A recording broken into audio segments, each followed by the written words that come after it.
Bonjour aux curieux et aux esprits ouverts. Welcome on board Global Health, Vet Agro Live saison 2, c'est parti.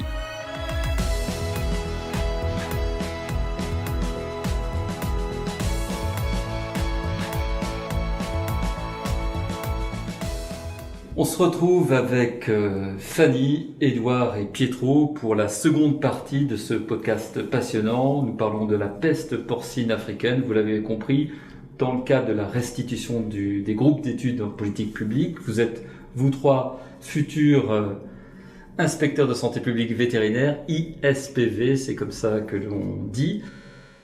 Et nous allons aborder maintenant un troisième point que vous avez discuté, échangé tout à l'heure en amphithéâtre. Il s'agit de l'évaluation et de la gestion du risque avec le décideur. Donc on voit bien les recommandations qui sont faites, mais vis-à-vis de la peste porcine, qu'est-ce que vous avez retenu comme décision? Est-ce que c'est applicable? Jusqu'où?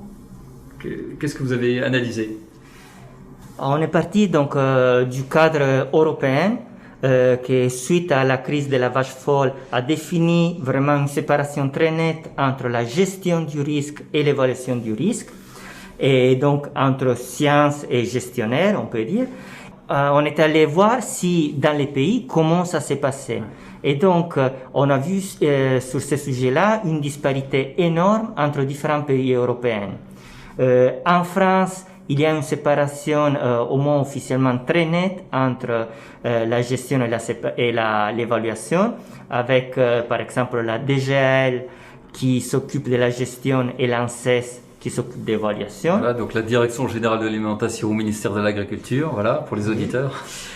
En Belgique, il y a une même institution fédérale, l'AFSCA, qui s'occupe des deux aspects, mais avec deux départements bien séparés, un pour la gestion et un autre pour l'évaluation. Et dans les pays baltes encore, il y a une différence parce que en Estonie, au moins on peut dire sur le papier, il y a bien cette séparation.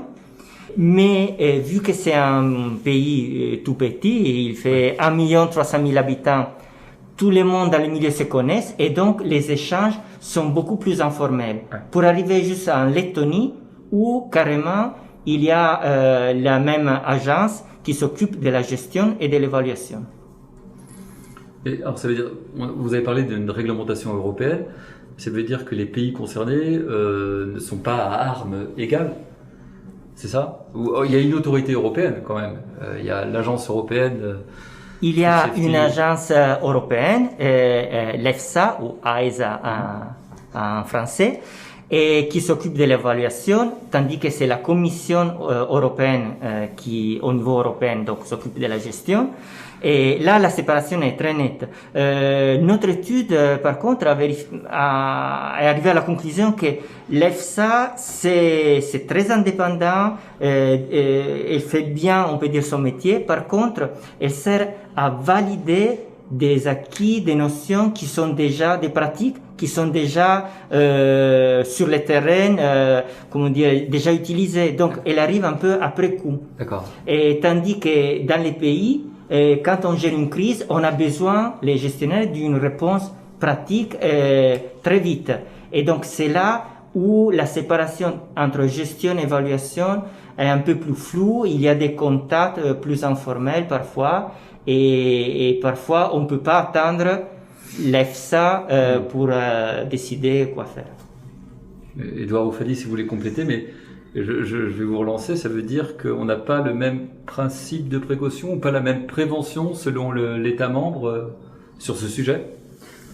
Techniquement, il devrait y avoir le même type de prévention, seulement on est confronté à des pays, nous l'avons évoqué, qui ont une structure très différente en termes de géographie, d'élevage et de personnel à disposition. Et donc le but dans tout cela est de pouvoir essayer d'harmoniser les pratiques de prévention dans tous ces États, ce qui n'est pas toujours évident à faire, déjà parce que les gens ne sont pas forcément très bien réceptifs à cela, ils ne sont pas toujours très bien informés, et puis l'exposition n'est pas toujours la même face à la maladie. Quand la maladie est aux portes d'un pays sans y être, évidemment la réaction n'est pas forcément la même que lorsque la maladie s'y trouve déjà.